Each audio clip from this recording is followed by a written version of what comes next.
और यूक्रेन पर रूस ने जोरदार पलटवार किया। रूस की सेना पर हमला बोलते हुए यूक्रेन के सैनिकों ने रूसी बीएमपी टैंक को तबाह कर दिया। यूक्रेन के सैनिक ने आरपीजी से हमला किया, जिसके बाद टैंक में जोरदार धमाका हुआ और वो तबाह हो गया।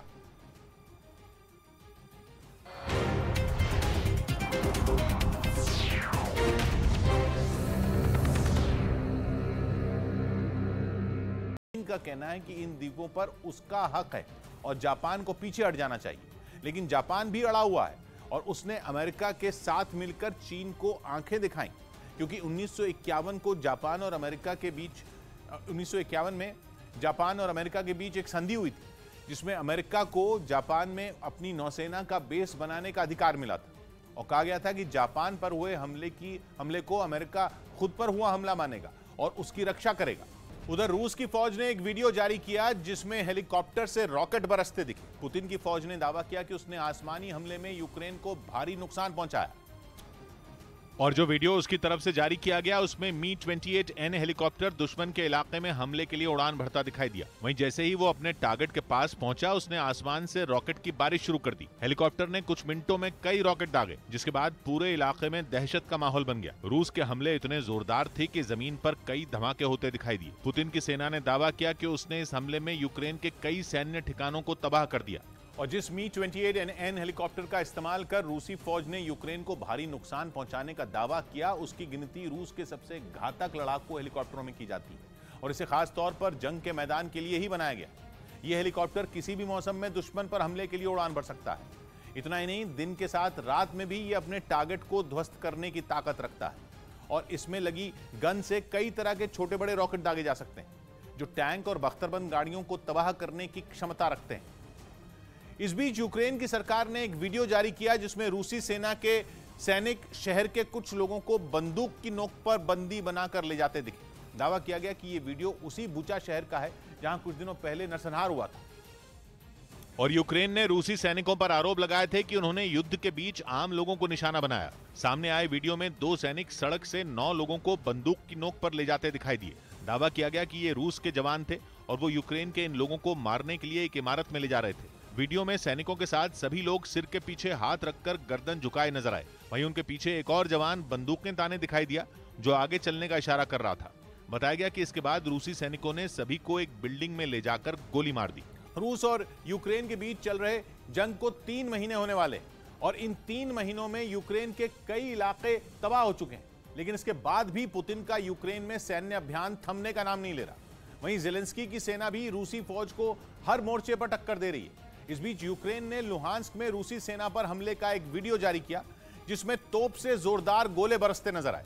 ज़ेलेंस्की की सेना ने दावा किया कि उसने भारी बमबारी कर रूस की सेना के कई ठिकानों को तबाह कर दिया और इतना ही नहीं, यूक्रेन ने रूस के कई सैनिकों के भी मारे जाने का दावा किया। जो वीडियो यूक्रेन की तरफ से जारी किया गया उसमें उसकी सेना की कई तोप एक साथ खड़ी दिखाई दी। इसके बाद जैसे ही हमले का इशारा मिला, एक तोप से गोला दाग दिया गया। इसके बाद तो मानो वहां गोले दागने की कोई प्रतियोगिता शुरू हो गई। एक एक करके कई तोप से गोले छोड़े गए, जिनके धमाकों से पूरा इलाका थर्रा उठा। यही नहीं, एक बार तो यूक्रेन की सेना ने कई तोपों से एक साथ हमला बोल दिया। यूक्रेन ने इस हमले में रूस की सेना के कई ठिकानों को तबाह करने का दावा किया।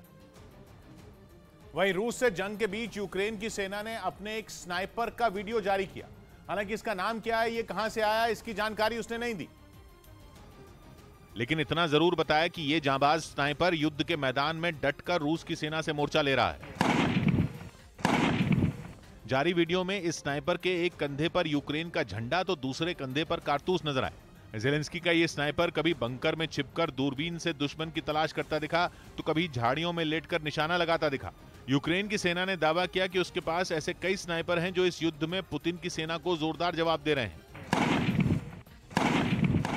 ज़ेलेंस्की के इस जांबाज के पास एक नोटबुक भी दिखी जिसमें कुछ नंबर लिखे नजर आए। बताया गया कि जब इस स्नाइपर का टारगेट पूरा हो जाता है तो उस नंबर पर वो गोला बना देता है। उधर रूस की फौज ने एक वीडियो जारी किया जिसमें उसके सैनिक ग्रैड मल्टीपल लॉन्चर से ज़ेलेंस्की की सेना पर ताबड़तोड़ रॉकेट दागते दिखाई दी। रूस ने यह हमला किस इलाके में किया, इसका पता नहीं चल सका।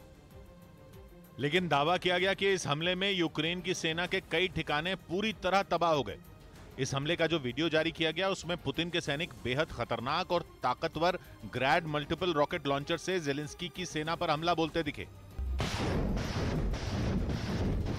रूसी सेना का यह हथियार 20 सेकंड में 40 रॉकेट दागने की ताकत रखता है। इसी वजह से जैसे ही इससे हमला शुरू हुआ, दुश्मन के ठिकानों पर मानो रॉकेट की बरसात शुरू हो गई।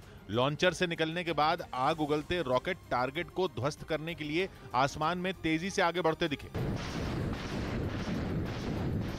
दुश्मन पर हमला बोलने से पहले इसकी तैयारी भी की गई।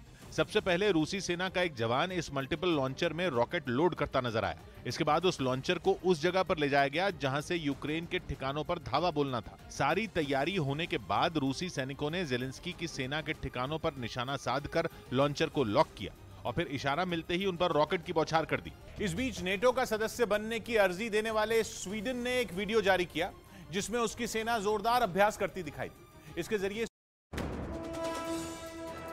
बिहार के 16 जिलों में आंधी और बिजली गिरने से 33 लोगों की मौत। पीएम मोदी ने ट्वीट कर जताया दुख। सीएम नीतीश कुमार ने 4 लाख रुपए के मुआवजे का किया ऐलान।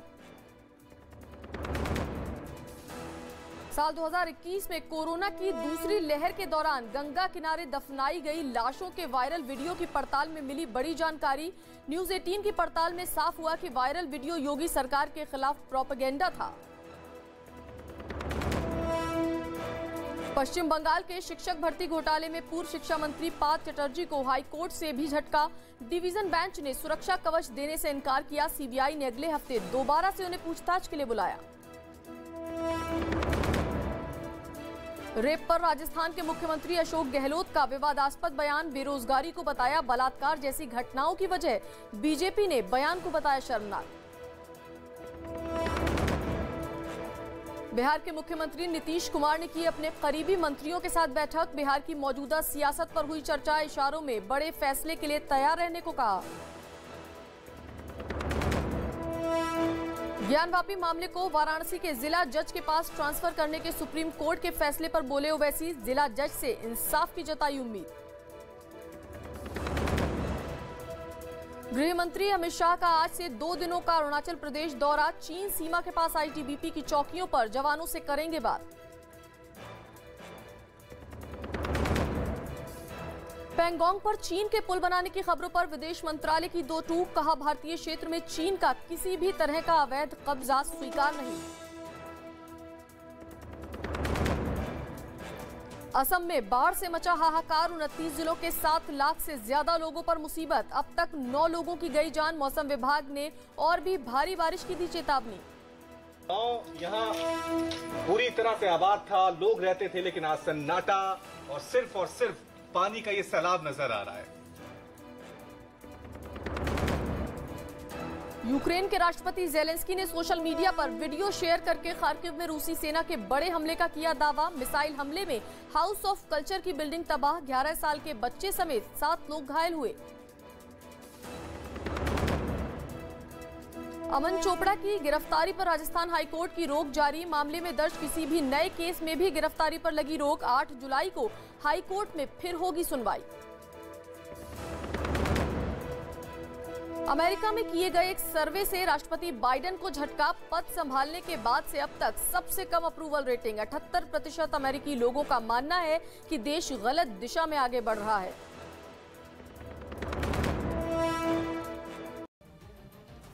जिसकी वजह से न तो यूक्रेन तक कुछ पहुंचना आसान है, न ही यूक्रेन से अनाज बाहर जाना। और पश्चिमी मीडिया ने दावा किया कि काला सागर में रूस के चक्रव्यूह को तोड़ने के लिए अब अमेरिका ने यूक्रेन को हार्पून और नेवल स्ट्राइक मिसाइलों से लैस करने की तैयारी कर ली है, जिनमें हार्पून मिसाइल को तो दुनिया भर में सबसे घातक एंटी शिप मिसाइल माना जाता है। और ये समंदर में गश्त कर रहे बड़े से बड़े युद्धपोत को सटीक निशाना साधकर तबाह कर सकती है। इन्हें एयरक्राफ्ट की मदद से भी दागा जा सकता है और जमीन पर मौजूद लॉन्चर की मदद से भी। यही नहीं, इन्हें युद्धपोत और पनडुब्बी से भी लॉन्च किया जा सकता है। ऐसे में अगर यूक्रेन को ये घातक मिसाइलें मिल गई तो रूस की टेंशन बहुत ज्यादा बढ़ सकती है, क्योंकि इन मिसाइलों की रेंज 300 किलोमीटर तक है। मतलब इनकी मदद से यूक्रेन के समुद्री तट से काला सागर में मौजूद रूसी युद्धपोतों को आसानी से निशाना बनाया जा सकता है। इन मिसाइलों में मौजूद एक्टिव रडार गाइडेंस सिस्टम दुश्मन के जहाज पर सटीक निशाना साधने में मदद करता है और पश्चिमी मीडिया के मुताबिक अमेरिका को उम्मीद है कि ये मिसाइलें रूस को काला सागर से अपने युद्धपोत वापस बुलाने के लिए मजबूर कर सकती हैं। जहां यूक्रेन का रास्ता रोकने के लिए रूस ने करीब 20 जंगी जहाज तैनात किए हैं और अगर काला सागर में रूस की घेराबंदी खत्म हो गई तो यूक्रेन से दूसरे देशों को अनाज भेजने का रास्ता खुल जाएगा। पूर्वोत्तर के राज्यों पर आया बाढ़ का संकट कम होने की बजाय और बढ़ गया। पहले से मौसम विभाग ने तेज बारिश का अनुमान लगाया था, जो सही साबित हुआ। सबसे ज्यादा मुसीबत असम को झेलनी पड़ रही है। असम के 29 जिले बाढ़ से प्रभावित हैं, जिनमें होजाई जिले की हालत सबसे खराब बताई जा रही है। होजाई में सड़कें, मैदान, स्कूल, अस्पताल सब कुछ पानी में डूबे हैं। फसलें तबाह हो चुकी हैं और लोगों को मदद की दरकार है। बहुत सारे गांव खाली हो चुके हैं। वहां इतना पानी भरा है कि सिर्फ नाव के जरिए ही गांवों में पहुंचा जा सकता है। हमारी टीम जब इन गांवों में पहुंची तो दूर दूर तक सन्नाटा पसरा दिखा। लोग गांव खाली कर ऊंची जगहों पर जा चुके हैं। फंसे हुए लोगों को भी निकाला जा चुका है, लेकिन ऊंची जगहों की परेशानियां भी कम नहीं है।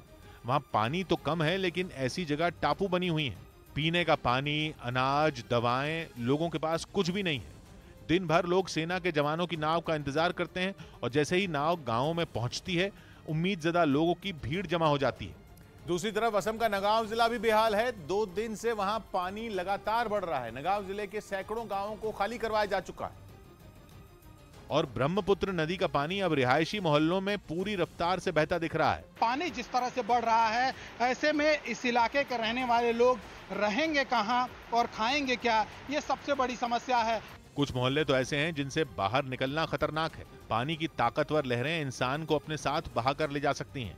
इसलिए लोगों ने रबड़ के पाइप को बांध दिया है, जिसका सहारा लेकर लोग किसी तरह बाहर तक पहुंच पाएं।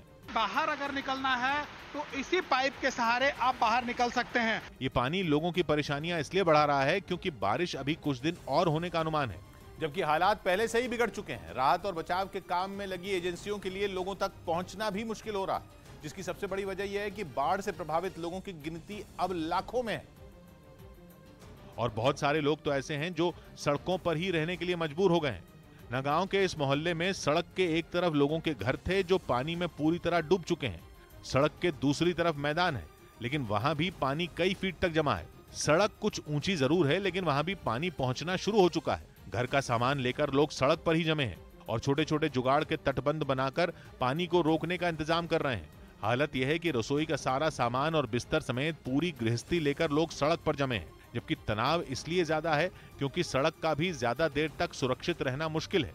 अभी तो पानी आ रहा है, कोई कमता नहीं है। दूसरी तरफ ऐसे इलाके जिन्हें लोग खाली कर चुके हैं, वहां तो नदियां बेहद गुस्से में हैं।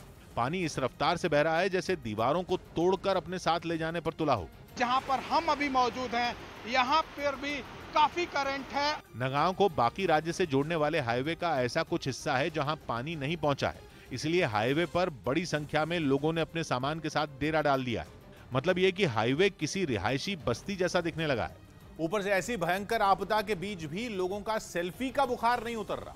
बाढ़ के बीच कुछ लड़कों का सेल्फी लेने का वीडियो सामने आया। सेल्फी लेने के चक्कर में इनकी जान पर आफत आ गई, क्योंकि जिस पानी के बीच उतरकर ये सेल्फी ले रहे थे, उसकी रफ्तार के बीच खुद को संभाल नहीं पाए। लहरें लड़कों को बहाती हुई अपने साथ ले जाने लगी। हालांकि उसी वक्त कुछ लोगों ने इन्हें बचा लिया। असम में राहत और बचाव कार्य चलाने में ज्यादा मुश्किल ठप हो चुकी रेल लाइन की वजह से। कुछ जगहों पर तो रेल की केवल पटरी मौजूद है। पटरी के नीचे से जमीन खिसक चुकी है।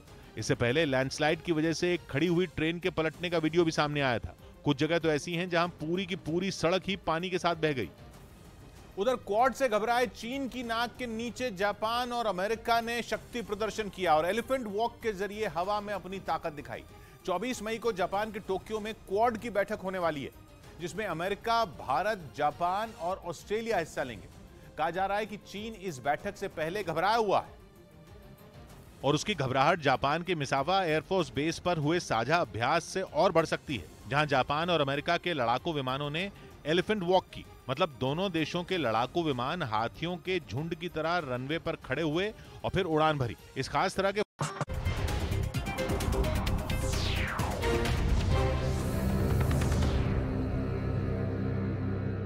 उधर यूक्रेन की सेना की स्पेशल यूनिट अजोव रेजिमेंट के कमांडर ने मारियोपोल में रूसी सेना के आगे सरेंडर करने की खबरों से साफ इनकार कर दिया।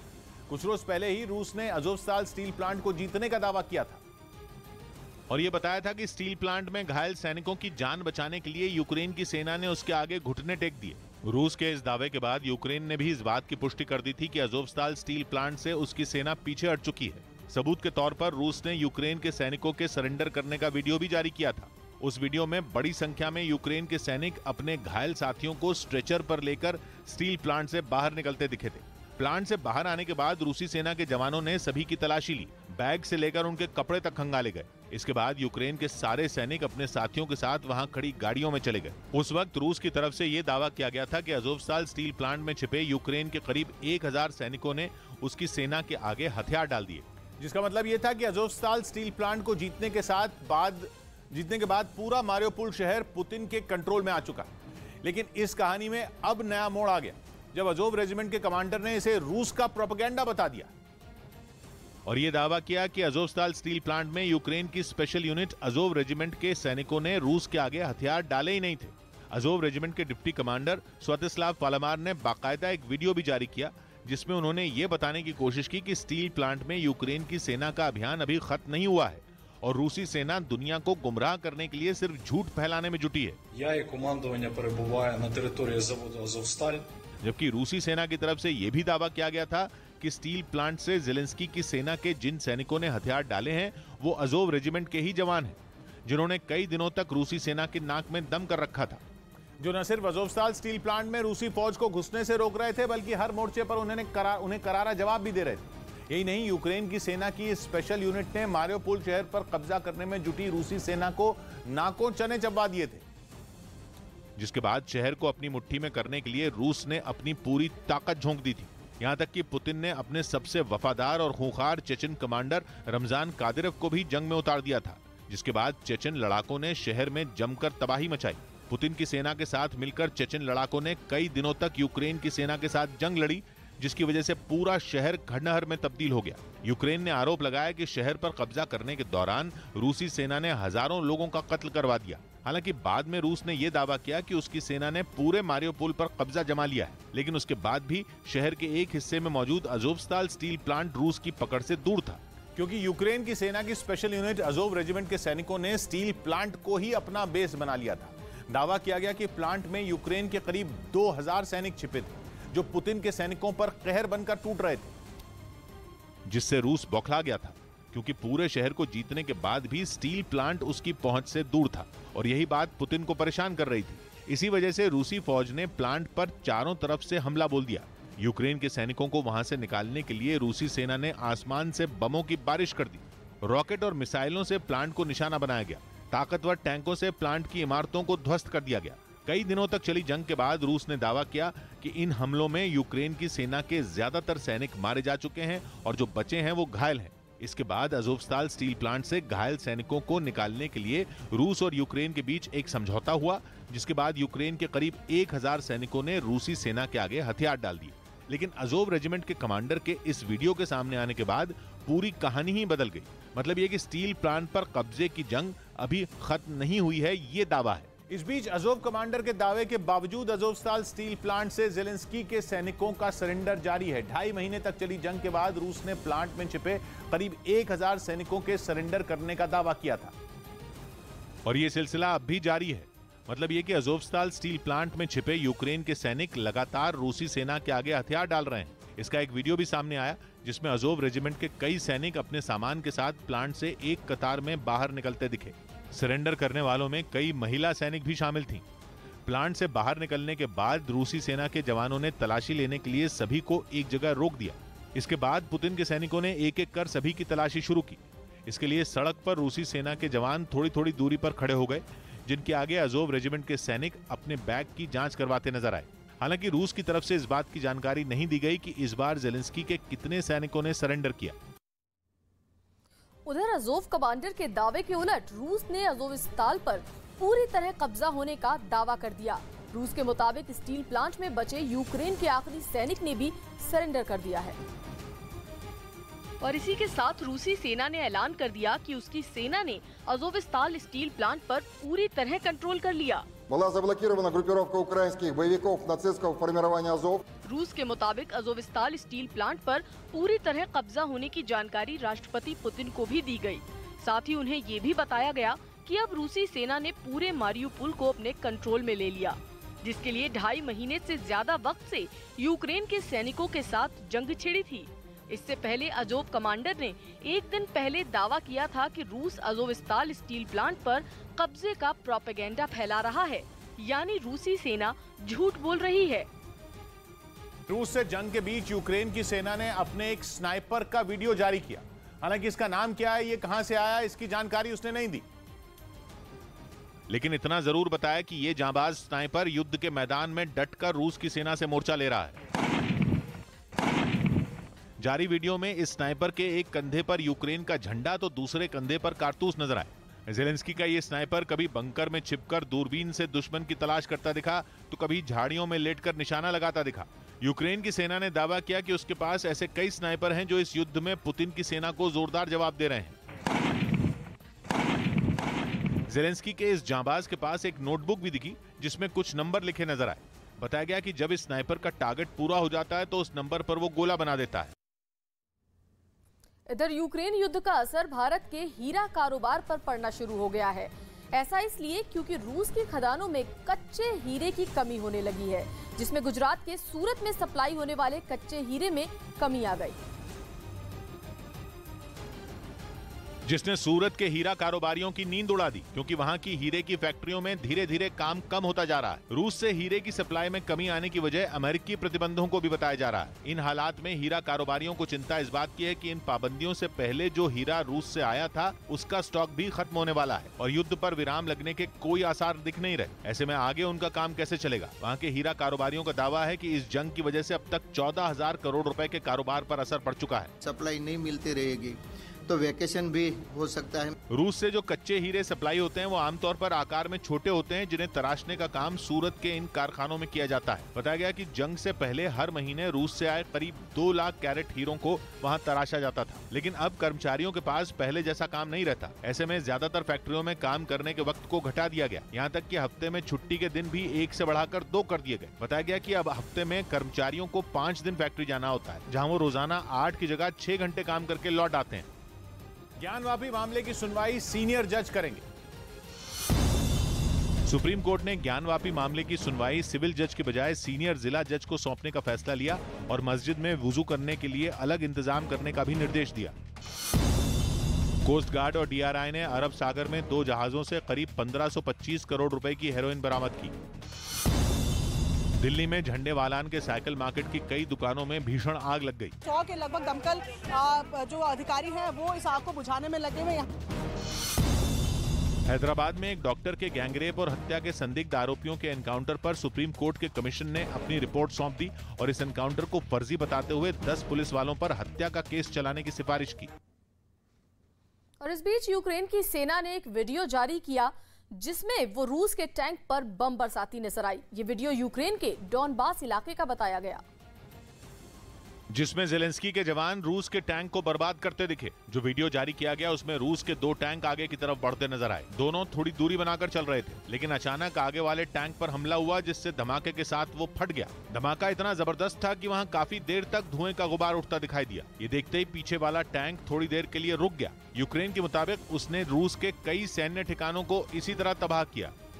उधर रूस की फौज ने एक वीडियो जारी किया जिसमें उसके सैनिक ग्रैड मल्टीपल लॉन्चर से जेलेंस्की की सेना पर ताबड़तोड़ रॉकेट दागते दिखाई दी। रूस ने यह हमला किस इलाके में किया इसका पता नहीं चल सका, लेकिन दावा किया गया कि इस हमले में यूक्रेन की सेना के कई ठिकाने पूरी तरह तबाह हो गए। इस हमले का जो वीडियो जारी किया गया उसमें पुतिन के सैनिक बेहद खतरनाक और ताकतवर ग्रैड मल्टीपल रॉकेट लॉन्चर से जेलेंस्की की सेना पर हमला बोलते दिखे। रूसी सेना का यह हथियार 20 सेकंड में 40 रॉकेट दागने की ताकत रखता है। इसी वजह से जैसे ही इससे हमला शुरू हुआ, दुश्मन के ठिकानों पर मानो रॉकेट की बरसात शुरू हो गई। लॉन्चर से निकलने के बाद आग उगलते रॉकेट टारगेट को ध्वस्त करने के लिए आसमान में तेजी से आगे बढ़ते दिखे। दुश्मन पर हमला बोलने से पहले इसकी तैयारी भी की गई। सबसे पहले रूसी सेना का एक जवान इस मल्टीपल लॉन्चर में रॉकेट लोड करता नजर आया। इसके बाद उस लॉन्चर को उस जगह पर ले जाया गया जहां से यूक्रेन के ठिकानों पर धावा बोलना था। सारी तैयारी होने के बाद रूसी सैनिकों ने जेलेंस्की की सेना के ठिकानों पर निशाना साधकर लॉन्चर को लॉक किया और फिर इशारा मिलते ही उन पर रॉकेट की बौछार कर दी। जयपुर में बीजेपी पदाधिकारियों की बैठक का आज आखिरी दिन। जयपुर में बीजेपी पदाधिकारियों की बैठक का आज आखिरी दिन। अगले 2 साल तक होने वाले चुनाव को देखते हुए संगठन में बड़े फैसले लिए जा सकते हैं। बिहार के मुख्यमंत्री नीतीश कुमार ने अपने करीबी मंत्रियों के साथ की बैठक में मौजूदा सियासत पर हुई चर्चा। इशारों ही इशारों में बड़े फैसले के लिए तैयार रहने को कहा। केंद्रीय मंत्री रामदास आठवले ने पीएम मोदी की जमकर तारीफ की। कहा, मोदी सरकार की योजना से देश के गरीबों को अगले 25 सालों तक होगा लाभ। वहीं रूस ने फैसला किया कि वो नेटो की विस्तार की नीति का जवाब नए मिलिट्री बेस बनाकर देगा।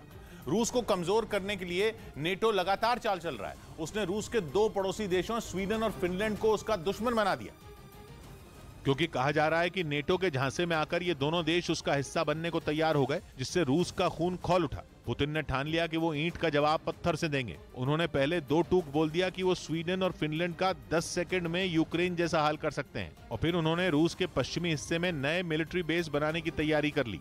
यूक्रेन रूस के पश्चिम में है, जहां पुतिन की सेना तांडव कर रही है, और अब वो इसी दिशा में यानी पश्चिमी रूस में नए सैन्य ठिकाने बनाने जा रहे हैं, जिसका सीधा संकेत यह है कि रूस यूक्रेन में हार नहीं मानेगा। यही नहीं, वहां मिलिट्री बेस बनाकर पुतिन नेटो का हर प्लान फेल करने के मूड में है। और इसीलिए रूस के रक्षा मंत्री ने साफ कह दिया कि वो इस साल के अंत तक पश्चिमी रूस में 12 सैन्य ठिकाने बनाएंगे। यही नहीं, रूस को करीब 2000 हथियार भी मिलने की उम्मीद है। मतलब ये कि नेटो को जवाब देने के लिए रूस कमर कस के तैयार है। स्वीडन और फिनलैंड के फैसले के बाद तो उसके तेवर और खतरनाक हो चुके हैं। उसने नेटो को सबक सिखाने की तैयारी कर ली है, क्योंकि नेटो इन दोनों देशों के जरिए रूस की सुरक्षा को खोखला करने की प्लानिंग कर रहा है, जिसका जवाब रूस अपने आक्रामक अंदाज में देने के लिए तैयार है। कहा जा रहा है कि फिनलैंड और स्वीडन को नेटो का सदस्य बनाकर रूस को उत्तर की तरफ से घेरने की तैयारी। कहा जा रहा है कि रूस को डर है कि उसकी आर्थिक राजधानी कहा जाने वाला शहर सेंट पीटर्सबर्ग भी सुरक्षित नहीं रहेगा। फिनलैंड बाल्टिक सागर के किनारे बसा देश है। ऐसे में अगर नेटो चाहे तो एस्टोनिया और फिनलैंड के बीच नाकेबंदी कर रूस को घेर सकता है, और इस वजह से बाल्टिक सागर में रूस का आना जाना मुश्किल हो सकता है। यही नहीं, इससे रूस के समुद्री रास्ते से होने वाले व्यापार पर भी असर पड़ेगा, और रूस इसी वजह से नहीं चाहता कि नेटो उसकी उत्तरी सीमा तक पहुंचे।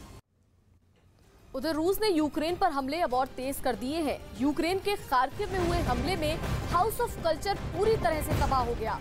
खार्किव में बने हाउस ऑफ कल्चर पर रूस ने मिसाइल से हमला किया, जिसके बाद धमाके के साथ धुएं का गुबार पूरे आसमान पर छा गया।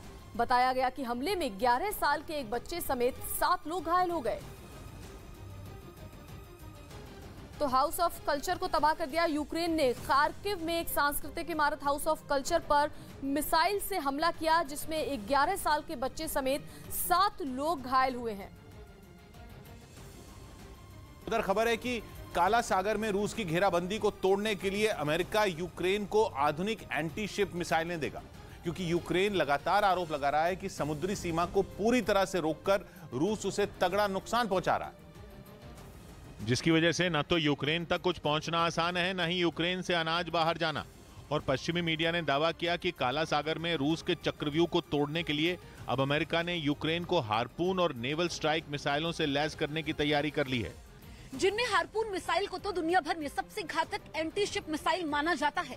और ये समंदर में गश्त कर रहे बड़े से बड़े युद्धपोत को सटीक निशाना साधकर तबाह कर सकती है। इन्हें एयरक्राफ्ट की मदद से भी दागा जा सकता है और जमीन पर मौजूद लॉन्चर की मदद से भी। यही नहीं, इन्हें युद्धपोत और पनडुब्बी से भी लॉन्च किया जा सकता है। ऐसे में अगर यूक्रेन को ये घातक मिसाइलें मिल गई तो रूस की टेंशन बहुत ज्यादा बढ़ सकती है, क्योंकि इन मिसाइलों की रेंज 300 किलोमीटर तक है। मतलब इनकी मदद से यूक्रेन के समुद्री तट से काला सागर में मौजूद रूसी युद्धपोतों को आसानी से निशाना बनाया जा सकता है। इन मिसाइलों में मौजूद एक्टिव रेडार गाइडेंस सिस्टम दुश्मन के जहाज पर सटीक निशाना साधने में मदद करता है, और पश्चिमी मीडिया के मुताबिक अमेरिका को उम्मीद है कि ये मिसाइलें रूस को काला सागर से अपने युद्धपोत वापस बुलाने के लिए मजबूर कर सकती हैं, जहां यूक्रेन का रास्ता रोकने के लिए रूस ने करीब 20 जंगी जहाज तैनात किए हैं। और अगर काला सागर में रूस की घेराबंदी खत्म हो गई तो यूक्रेन से दूसरे देशों को अनाज भेजने का रास्ता खुल जाएगा। उधर यूक्रेन के राष्ट्रपति व्लादिमीर ज़ेलेंस्की ने रूस पर हाउस ऑफ कल्चर को मिसाइल हमले से तबाह करने का आरोप लगाया। ज़ेलेंस्की ने एक वीडियो संदेश जारी कर मिसाइल हमले का आरोप लगाया और हमले में 7 लोगों के घायल होने का दावा किया। तो यूक्रेन के राष्ट्रपति ज़ेलेंस्की ने रूस पर यह आरोप लगाया है कि उन्होंने हाउस ऑफ कल्चर को तबाह कर दिया। Українці і українки, наші захисниці, але також і наші партнери у світі. Сьогодні мої звернення ширше, ніж зазвичай, і присвячено це звернення предмету, над яким будемо працювати разом найближчим часом, а саме компенсацію усіх тих збитків, які Росія своєю агресією нанесла Україні. Погляньте, будь ласка, як минув сьогоднішній день ракетний удар російської армії по Харківщині. В місті Лозова окупанти знищили будинок культури. Звичайно, Росія зробила вже все можливе, щоб पूर्वोत्तर के राज्यों पर आया बाढ़ का संकट कम होने की बजाय और बढ़ गया। पहले से मौसम विभाग ने तेज बारिश का अनुमान लगाया था, जो सही साबित हुआ। सबसे ज्यादा मुसीबत असम को झेलनी पड़ रही है। असम के 29 जिले बाढ़ से प्रभावित हैं, जिनमें होजाई जिले की हालत सबसे खराब बताई जा रही है। होजाई में सड़कें, मैदान, स्कूल, अस्पताल सब कुछ पानी में डूबे हैं। फसलें तबाह हो चुकी हैं और लोगों को मदद की दरकार है। बहुत सारे गांव खाली हो चुके हैं। वहां इतना पानी भरा है कि सिर्फ नाव के जरिए ही गांवों में पहुंचा जा सकता है। हमारी टीम जब इन गांवों में पहुंची तो दूर दूर तक सन्नाटा पसरा दिखा। लोग गांव खाली कर ऊंची जगहों पर जा चुके हैं। फंसे हुए लोगों को भी निकाला जा चुका है, लेकिन ऊंची जगहों की परेशानियां भी कम नहीं है। वहां पानी तो कम है, लेकिन ऐसी जगह टापू बनी हुई है। पीने का पानी, अनाज, दवाएं, लोगों के पास कुछ भी नहीं है। दिन भर लोग सेना के जवानों की नाव का इंतजार करते हैं और जैसे ही नाव गांवों में पहुंचती है, उम्मीदजदा लोगों की भीड़ जमा हो जाती है। दूसरी तरफ असम का नगांव जिला भी बेहाल है। 2 दिन से वहां पानी लगातार बढ़ रहा है। नगांव जिले के सैकड़ों गांवों को खाली करवाया जा चुका है और ब्रह्मपुत्र नदी का पानी अब रिहायशी मोहल्लों में पूरी रफ्तार से बहता दिख रहा है। पानी जिस तरह से बढ़ रहा है, ऐसे में इस इलाके के रहने वाले लोग रहेंगे कहां और खाएंगे क्या, ये सबसे बड़ी समस्या है। कुछ मोहल्ले तो ऐसे हैं जिनसे बाहर निकलना खतरनाक है। पानी की ताकतवर लहरें इंसान को अपने साथ बहाकर ले जा सकती हैं। इसलिए लोगों ने रबड़ के पाइप को बांध दिया है, जिसका सहारा लेकर लोग किसी तरह बाहर तक पहुंच पाएं।